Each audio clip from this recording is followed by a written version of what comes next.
ओम शांति। साकार बांगला मुरली 8ই আগস্ট 2025। आज के बाबा बोलेছেন मिष्टि बाच्चारा सदा এই খুশিতে থাকো যে আমরা 84 চক্রকে সম্পূর্ণ করেছি। এখন চলেছি নিজেদের ঘরে, আর কিছুদিন এই কর্মভোগ রয়েছে। দুনিয়ার মানুষ যখন ভক্তির ভাবে বিভোর হয়ে আছে, তারা জানে না যে বর্তমানে ঈশ্বর পরমপিতা পরমাত্মা এসে যে ঈশ্বরীয় জ্ঞান প্রদান করছেন, আর এই জ্ঞানের প্রথম কথাই হচ্ছে খুশি। কেন খুশি? আমরা সম্পূর্ণ জ্ঞানকে জেনে গেছি, আর কটা দিন আমাদের এ বিকর্ম রয়েছে। আমরা 84 চক্র পূর্ণ করেছি, সত্য ত্রেতা দ্বাপর কলি। আবারও পরমধামে যাব নিজের ঘরে, তারপর আবার আসবো সত্যযুগে। তো কত সুন্দর একটা বাবা ক্লিয়ার জ্ঞানের পরিকাঠামো আমাদেরকে দিয়েছেন। এখন সঙ্গম যুগ, খুশি, 84 চক্র পুরো করেছি, এখন যাব ঘরে। আর কর্মভোগ তা শরীরের হতে পারে, মনের হতে পারে, সামাজিক হতে পারে, পারিবারিক হতে পারে। আর কিছুদিন ধৈর্য ধরতে হবে। ধৈর্যের ফল অনেক মিষ্টি হয়। প্রশ্ন, যে সকল বাচ্চারা বিকর্মাজিত হবে তাদের বিকর্ম থেকে বাঁচার কোন বিষয়ের উপর নজর দেওয়া উচিত? কারণ আমরা এখন সম্পূর্ণ জ্ঞান পেয়েছি, সম্পূর্ণ সচেতন আত্মা। বিকর্ম এখন করলে চলবে না। বিকর্মজিত অর্থাৎ আমরা বিকর্মকে জয় করেছি। সত্যযুগ ত্রেতা 2 যুগ হলো বিকর্মজিত সম্বৎ, দ্বাপর কলিযুগ হলো বিক্রম সম্বৎ। যে কোনো কর্ম করো দ্বাপর কলিযুগে বিকর্ম হয়ে যায়। তো যখন আমরা সত্যযুগে ত্রেতা যুগে 2500 বৎসরের জন্য যাচ্ছি, তো আমাদের কোন বিষয়ের উপর নজর দেওয়া উচিত? এত বড় প্রাপ্তি, তার জন্য কতটুকু সচেতনতা? উত্তর, সকল বিষয়ের মূলে যে দেহ অভিমান, সেই দেহ অভিমান যেন কখনো না আসে। পাহাড় দাঁড় করিয়ে দেওয়া আমাদের যত কর্মেন্দ্রিয়, মন, বুদ্ধি, সংস্কারের মধ্যে, সেদিকে নজর রাখতে হবে, কোনোভাবেই যাতে দেহ অভিমান না আসে। এর জন্য বারংবার দেহি অভিমানী হয়ে বাবাকে স্মরণ করতে হবে। ভালো বা মন্দের ফল অবশ্যই প্রাপ্ত হয়। অন্তিম সময়ে বিবেকের দংশন হতে থাকে, কিন্তু এই জন্মের পাপের বোঝা হালকা করার জন্য বাবাকে সব সত্যই শোনাতে হবে। বাবা বলছেন 6 বৎসর বয়স থেকে সকলেরই, এবার 70, 80, 90 হোক না কেন, তার সকল কর্মের যা কিছু করে এসেছে তার কিন্তু স্মৃতি থাকে। তো এমন তো আরও 83টা যেমন জীবন গেছে। তো এই জন্য পাপের বোঝ হালকা করার জন্য বাবাকে অন্তত এই জীবনের যা কিছু করে আসা 6 বৎসর থেকে এবার যত বৎসরই আমাদের শারীরিক আয়ু হোক না কেন, সব কিছু বাবার কাছে সত্য প্রকাশ করা, তবে আমাদের পাপ অনেক কমতে পারে। ওম শান্তি। সর্বাপেক্ষা বড়র থেকে বড় লক্ষ্য হলো স্মরণকে পারফেক্ট করা। অনেকের আবার শুধুমাত্র শোনার শখ থাকে। জ্ঞানকে বোঝা কিন্তু খুব সহজ। 84 চক্রকে বুঝতে হবে, সদর্শন চক্রধারী হতে হবে, বেশি কিছু নয়। বাচ্চারা, তোমরা বুঝো যে আমরা সকলেই সদর্শন চক্রধারী, শখে দর্শন করছি শতযুগ থেকে এই সঙ্গম যুগ পর্যন্ত। সদর্শনের চক্র দ্বারা কেউ গলা কাটে না, যেমনভাবে কৃষ্ণকে দেখানো হয়েছে যে বাধ্য হয়ে তিনি শিশুপালের হস্তিনাপুরের যখন একটা বড় অংশ দেশ হস্তিনাপুরের শেষের দিকে খাণ্ডপ্রস্থ এবং 5 পাণ্ডবকে দেওয়া হলো গুরু শিক্ষা শেষে, তারা যখন চাইল ধৃতরাষ্ট্রের কাছে যে আমাদেরকে রাজত্ব দেওয়া হোক, তখন ছল যুধিষ্ঠির তিনি বললেন তোমরা ইন্টেনসিভ দিয়ে আসো, তোমরা যাও খাণ্ডপ্রস্থকে গিয়ে তোমরা মেরামত করো, ভালোভাবে বাসযোগ্য জমি তৈরি করো।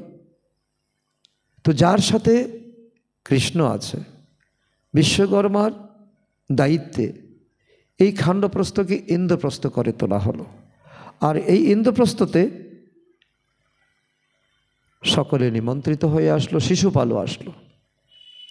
শিশুপাল প্রথম থেকেই কৃষ্ণের পিছনে লেগেছে। সকলে চাইছে কৃষ্ণ যখন আছে, ভীষ্ম পিতামহ বলছে কৃষ্ণ যখন আছে তো কৃষ্ণেরই পূজা হোক। শিশুপাল বলছে না, এমন ছল কপট এমন ব্যক্তিকে পূজা করা মোটেই শোভনীয় নয়। তখন কৃষ্ণ 101টি অপরাধ করার তাকে মার্জিন দিয়েছিলেন। যখন শিশুপাল একের পর এক সীমা লঙ্ঘন করে গেছে, তখন অটোমেটিক দেখিয়েছে শ্রীকৃষ্ণের হাত থেকে সুদর্শন চক্র বের হয়ে গিয়ে শিশুপালের গলা কেটে গেছে।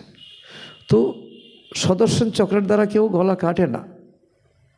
এখন এই লক্ষ্মী নারায়ণ হলো বিষ্ণুর 2 রূপ। বিষ্ণু হলো লক্ষ্মী নারায়ণের কম্বাইন্ড রূপ, 2 হাত নারায়ণের, 2 হাত লক্ষ্মীর। তাদের কি সুদর্শন চক্র আছে? তবে কৃষ্ণকে চক্রধারী কেন দেখানো হয়েছে? একটি ম্যাগাজিন বের হয়, সেখানে কৃষ্ণের এমন অনেক চিত্র দেখানো হয়। বাবা এসে তোমাদের রাজযোগ শেখান, নাকি চক্র দ্বারা অসুরদেরকে হত্যা করেন। তো এই সময় তো বাবা আমাদের সকলকে ব্রাহ্মণ বানিয়েছেন, অহিংসা পরম ধর্ম। অসুর তাদেরকে বলা হয় যাদের স্বভাব আসুরিক। এছাড়া মানুষ তো মানুষই। আবার এমনও নয় যে বসে বসে সকলকে সুদর্শন চক্রের দ্বারা বধ করে, যেটা শাস্ত্রে দেখিয়েছে। ভক্তি মার্গে বসে বসে কেবল সব চিত্র তৈরি করেছে, যার কোনো বাস্তবে কোনো অর্থ নেই। রাত দিনের পার্থক্য। ভক্তি মার্গ, এই জ্ঞান মার্গ। বাচ্চারা, তোমাদের এই সৃষ্টিচক্রকে এবং সমগ্র ড্রামাকে জানতে হবে, 5000-এর ড্রামা। কারণ সকলেই অ্যাক্টার্স। কারো অ্যাক্ট প্রধান, কারো অ্যাক্ট মধ্যম, কারো অ্যাক্ট কনিষ্ঠ হয়।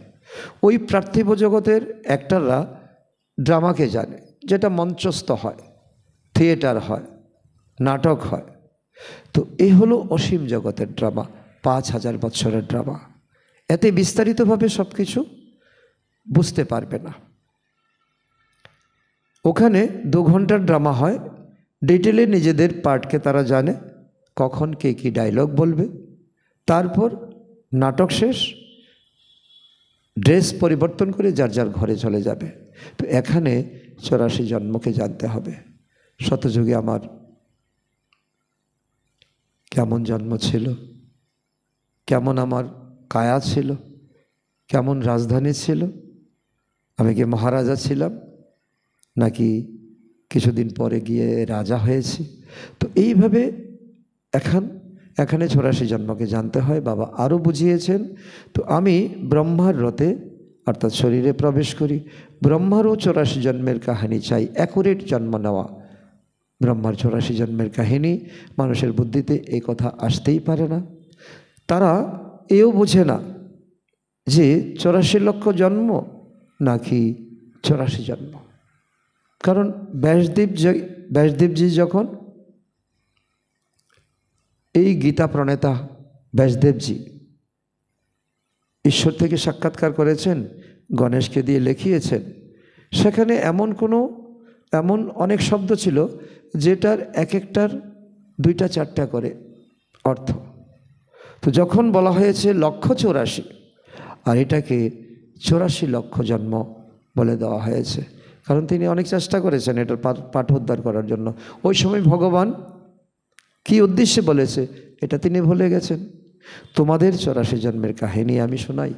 বাবা বলছেন 84 লক্ষ জন্ম হলে তার কাহিনী শোনাতে কত বছর লাগবে?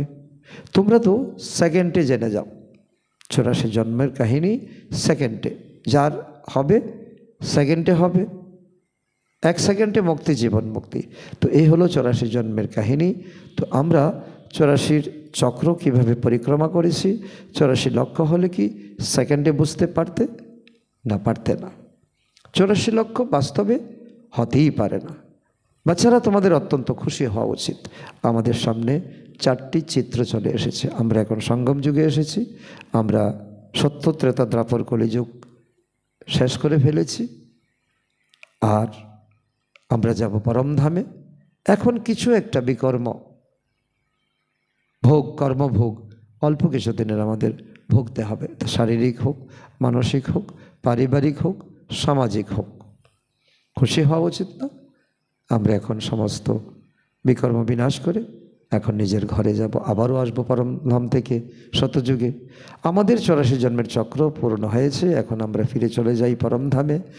তো এছাড়া আর অল্প দিনের এই কর্মভোগ, বিকর্ম ভস্মীভূত হয়ে কর্মাতীত অবস্থা কিভাবে হয়ে যাবে, এই জন্যই এই যুক্তি বলা হয়েছে। এখন খুব সিরিয়াস হতে হবে, নতুন কোনো বিকর্ম করা যাবে না। আর বাবার সামনে বসে এই জীবনের যত পাপকর্ম আছে তো বাবাকে অন্তত সত্য সত্য বলতে হবে, আর কোনো নতুন বিকর্ম নয়। এর জন্য এই যুক্তি বলা হয়েছে। এছাড়া বোঝানো হয় যে এই জন্মে যা কিছু বিকর্ম করেছ তা লিখে দিলে অনেক হালকা হয়ে যাবে। জন্ম জন্মান্তরের বিকর্ম কেউ লিখতে পারে না, কারণ এক জন্মকেই তো সবাই জানে, বাকি জন্ম তো ভুলে গেছে। তো বিকর্ম তো হয়েই এসেছে না। সত্যযুগ, ত্রেতাযুগ ছাড়া দাপর থেকে তো বিকর্মই বিকর্ম। যখন থেকে রাবণ রাজ্য শুরু হয় তখন থেকে কর্ম বিকর্ম হয়ে পড়ে। শতযুগে কর্ম অকর্ম হয়, অত্যন্ত বোঝার মতো বিষয়। তো বাবা বলে যে কর্ম তো কর্মই, তার দুটো ব্রাঞ্চ, একটা হলো অকর্ম, একটা হলো বিকর্ম। তো অকর্ম কখন হয়? অকর্ম হয় শতযুগে, ত্রেতাযুগে, কোনো বিকর্ম হয়ই না। আর দ্বাপর যুগে হয় বিকর্ম, দ্বাপর কলিযুগে। ভগবান বলছে তোমাদের কর্ম অকর্ম বিকর্মের এখন গতি আমি বুঝাই। বিকর্মজিৎ যুগ অব্দ লক্ষ্মীনারায়ণের সমর থেকে শুরু হয়। বিকর্মজিৎ অব্দ এখন আমরা পুরুষার্থ করছি, তার প্রালব্ধ পেয়ে যাব আমরা সত্যযুগে। সিঁড়ির চিত্রে অত্যন্ত পরিষ্কার রয়েছে, শাস্ত্রতে এসবের কোনো কথা নেই। সেখানে অনেক কিছু বিস্তারিতভাবে লেখা হয়েছে। তো বাচ্চারা, সূর্যবংশী ও চন্দ্রবংশীর রহস্য তোমরা এখনই জানো। তো আমরাই এমন ছিলাম। প্রচুর বিরাট রূপের চিত্র তৈরি করে ভক্তিতে, কিন্তু অর্থ তো কিছুই বুঝে না। তো এখন বাবা বোঝাচ্ছেন প্রকৃত বিরাট রূপের চিত্র তো তোমরাই এখন জানো। কারণ উপরে আছে শিব বাবা, তারপরে আছে ব্রাহ্মণ টিকি, তারপরে মুখের মধ্যে দেখানো হয় দেবতা, বুকের মধ্যে ক্ষত্রিয়, পেটের মধ্যে বৈশ্য, পায়ের মধ্যে শূদ্র। বাবা ছাড়া আর তো কেউ বোঝাতে পারে না। এই ব্রহ্মার উপরেও কেউ রয়েছে, তাই না? তিনি হলেন পরমপিতা পরমাত্মা, যিনি ব্রহ্মাকে শিখিয়েছেন, সাথে সাথে আমাদেরকেও শেখাচ্ছেন। যদি কোনো গুরু শেখায় তবে ওই গুরুর তো কেবল একজন শিষ্য থাকতে পারে না, অনেক থাকবে।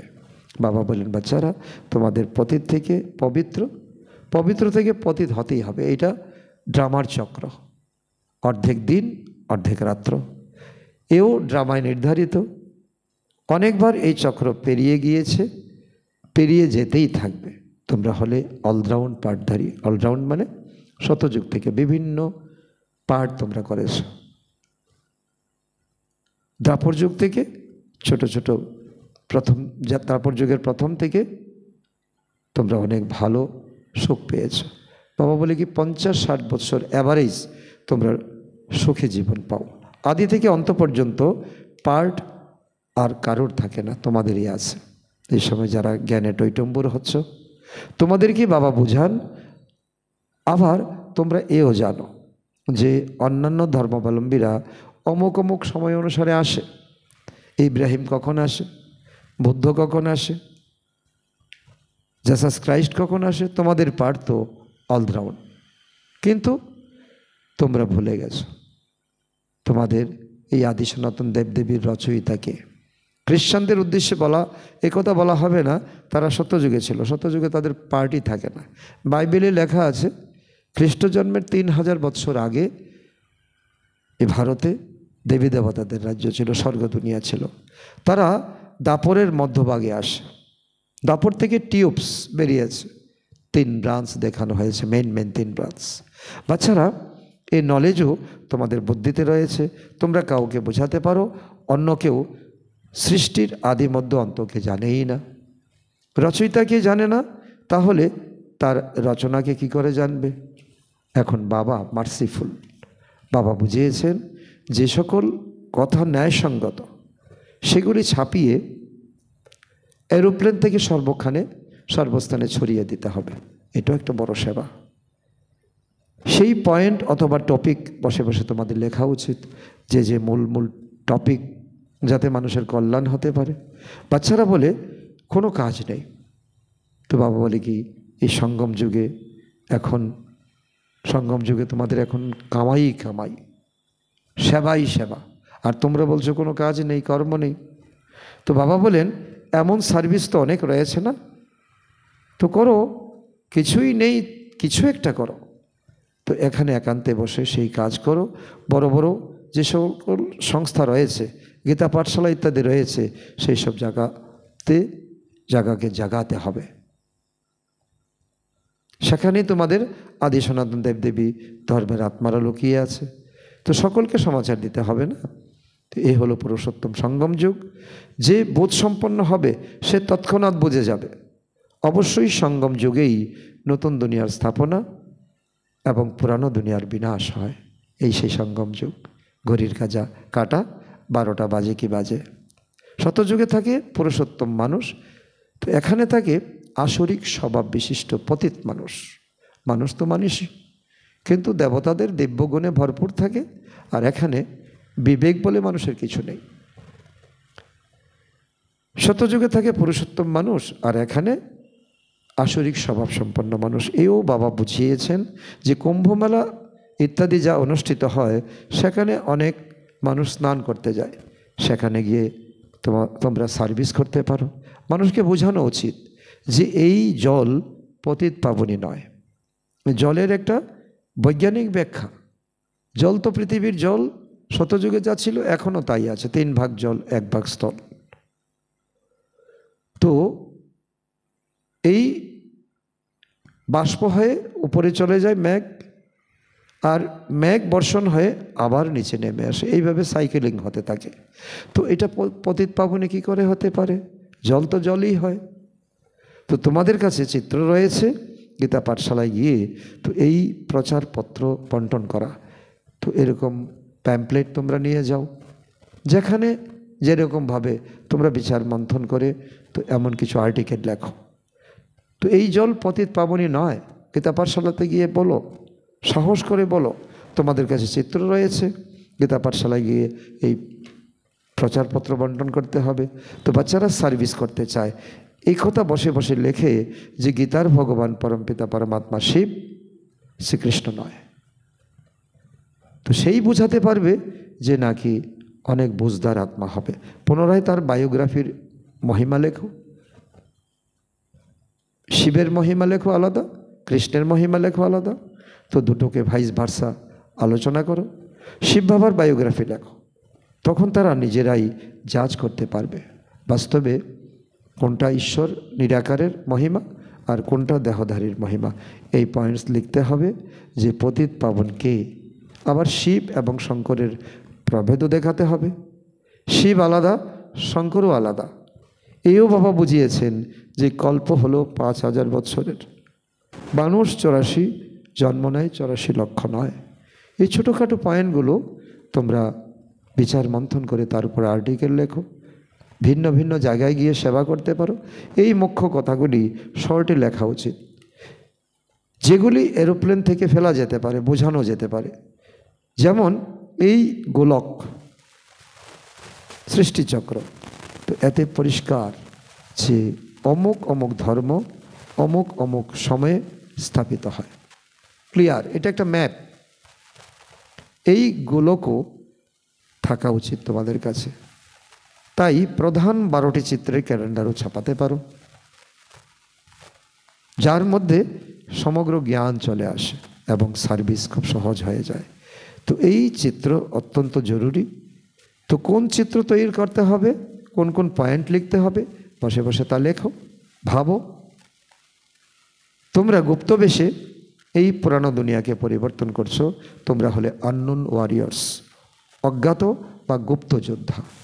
তোমাদের কেউ চেনে না, বাবাও গুপ্ত, নলেজও গুপ্ত, তোমরাও গুপ্ত। এর কোনো শাস্ত্রাদি ছাপানো হয় না। অন্যান্য ধর্মস্থাপকের বাইবেল ইত্যাদি ছাপানো হয়, কোরআন ছাপানো হয়, তো পড়াও হয়। প্রত্যেকেরই ধর্মগ্রন্থ ছাপানো হয়, প্রত্যেকেরই আলাদা আলাদা। তোমাদের পুনরায় ভক্তি মার্গে ছাপানো হয়। এখন ছাপানো হবে না, কারণ এখন এই শাস্ত্রাদি সব সমাপ্ত হয়ে যাবে। এই কালের চক্র এমন এক জায়গাতে আসবে যে এখন সমস্ত কিছু তোমাদের সংগৃহীত, যা কিছু শাস্ত্র ইত্যাদি আছে সব কিছু মাটির নিচে চাপা পড়বে। এখন তোমাদের শুধু বুদ্ধির দ্বারা স্মরণ করতে হবে, যেটা নাকি তোমাকে সঙ্গে যাবে। আর এই সংস্কারের কারণে তোমরা শতযুগে আসতে পারবে। বাবার কাছেও জ্ঞান রয়েছে, তিনি কোনো শাস্ত্রাদি কি পড়েছেন না, তা পড়েননি। ব্রহ্মার হাতে শাস্ত্র দেখানো হয়েছে, কারণ তিনি যখন ব্রহ্মার শরীরে আসেন তখন ব্রহ্মার মুখ দ্বারা তিনি শাস্ত্রের সার বোঝান। এই শাস্ত্রের সার হলো গীতা জ্ঞান। তিনি তো নলেজফুল, ঈশ্বর পরমপিতা। মানুষ আবার নলেজফুল মানে বোঝে, সকলের হৃদয়কে তিনি জানেন। এটাই হলো ভুল ব্যাখ্যা। ভগবান প্রত্যেককে, ঈশ্বর প্রত্যেককে ফ্রিডম, উইজডম দিয়েছেন, স্বাধীনতা দিয়েছেন, বিবেক দিয়েছেন। মানুষ বুঝে শুনে কর্ম করে। আর এর জন্য আমরা যদি বলি ভগবান তুমিই জানো, তুমি আমার ভিতরে কি চলছে, আমি কি শ্রেষ্ঠ কর্ম করছি না ভ্রষ্ট কর্ম করছি, তুমিই জানো, তুমিই তার জন্য দায়ী, এটা তো ভগবানকে অপমান করা হলো। আমাদেরকে দিয়েছেন বুদ্ধি, বিবেক, স্বাধীনতা। তো ঈশ্বর দেখেন তবে তো কর্মফল দেন। বাবা বলেন এও ড্রামায় নির্ধারিত, আমিও ড্রামার মধ্যে বাধা। ড্রামায় যারা বিকর্ম করে তাদের কি হয়, সাজা ভোগ করতে হয়। তারা ভালো বা খারাপ কর্মের ফল প্রাপ্ত করে, এর লিখিত কিছু তো থাকে না। মানুষ বুঝতে পারে যে অবশ্যই কর্মফল পরজন্মে প্রাপ্ত হয়।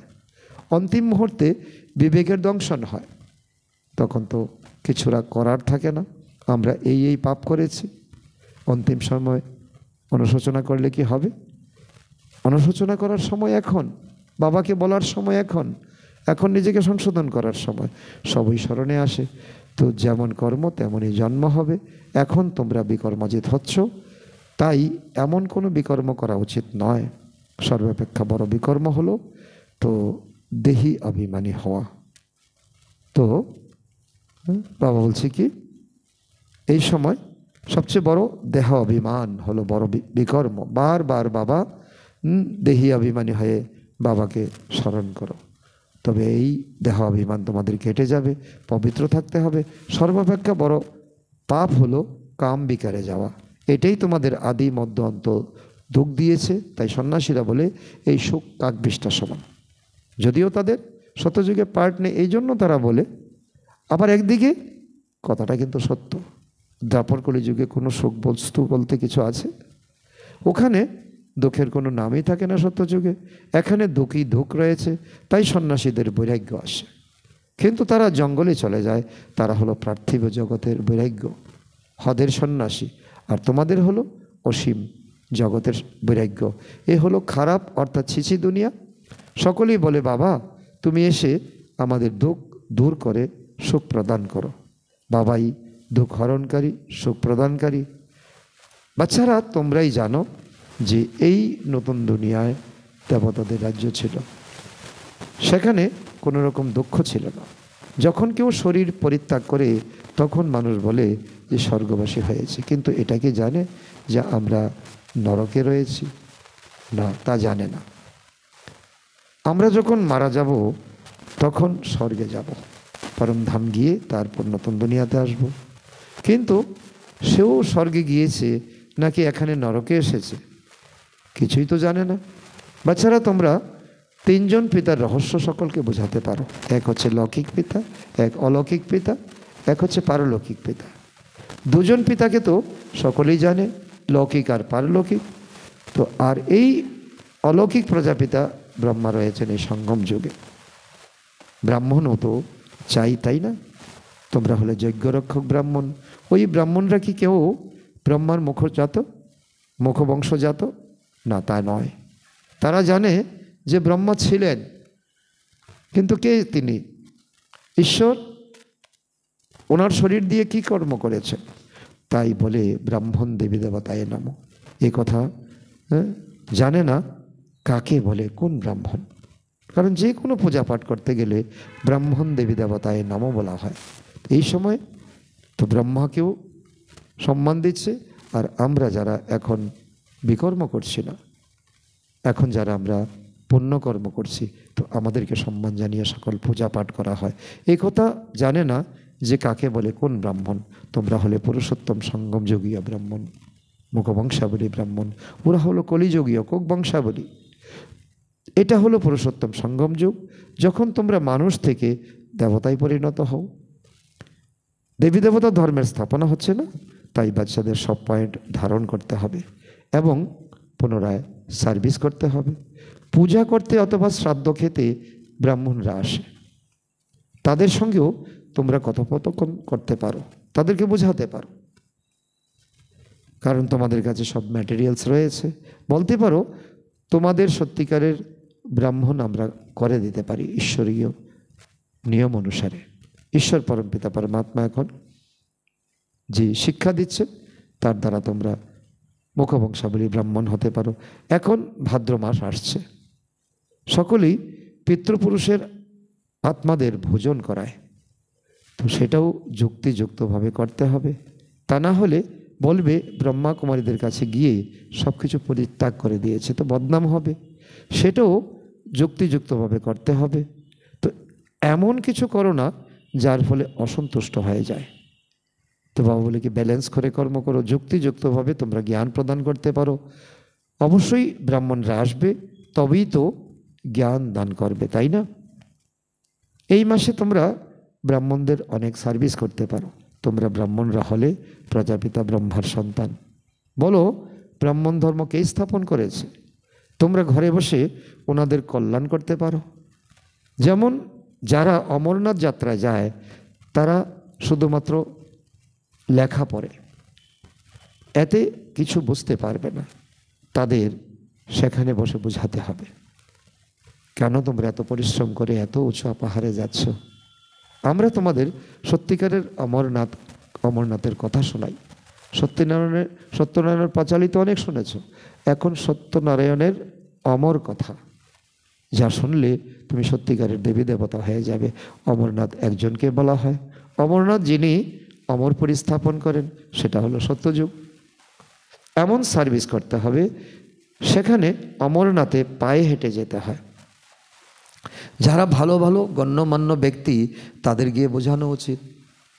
বাবা সার্ভিসের উপর আজকে অনেক ডিটেইল আমাদেরকে বলছেন, তা আমরা বলি আমাদের কাজ নেই। কেন কাজ নেই? সারা দুনিয়া খোলা পড়ে আছে। সন্ন্যাসীদেরও তোমরা জ্ঞান প্রদান করতে পারো। তোমরা সমগ্র সৃষ্টির কল্যাণকারী, এত বড় দায়িত্ব তোমাদের কাঁধে দেওয়া হয়েছে। শ্রীমত অনুসারে আমরা বিশ্বের কল্যাণ করছি। বুদ্ধিতে এই নেশা থাকা উচিত, তবেই তো বাবার জ্ঞানকে অনেক প্রসার এবং সমৃদ্ধ করতে পারবে। আচ্ছা, মিষ্টি মিষ্টি হারানিধি বাচ্চাদের প্রতি মাতা পিতা বাপদাদার স্মরণের স্নেহসুমন আর সুপ্রভাত। আত্মাদের পিতা তার আত্মারূপী বাচ্চাদের জানাচ্ছেন নমস্কার। আমরা আত্মারূপী সন্তানরা আমাদের মাতা পিতা বাপদাদাকে জানাই স্মরণের স্নেহ সুমন, সুপ্রভাত ও নমস্কার। ধারণার জন্য মুখ্য সার 1 নম্বর, যখন একাকী থাকবে বা অবসর পাবে তখন জ্ঞানের ভালো ভালো পয়েন্টসের উপর বিচার সাগর মন্থন করে লিখতে হবে। সকলের নিকট সংবাদ পৌঁছানোর বা সকলের কল্যাণ সাধনের জন্য যুক্তি রচনা করতে হবে।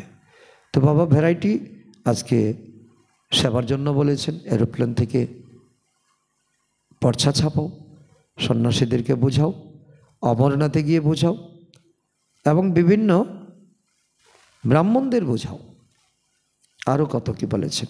নাম্বার 2, বিকর্ম থেকে সুরক্ষিত থাকার জন্য দেহি অভিমানী হয়ে বাবাকে স্মরণ করতে হবে, তবেই বিকর্ম হবে না আর দেহভান আসবে না।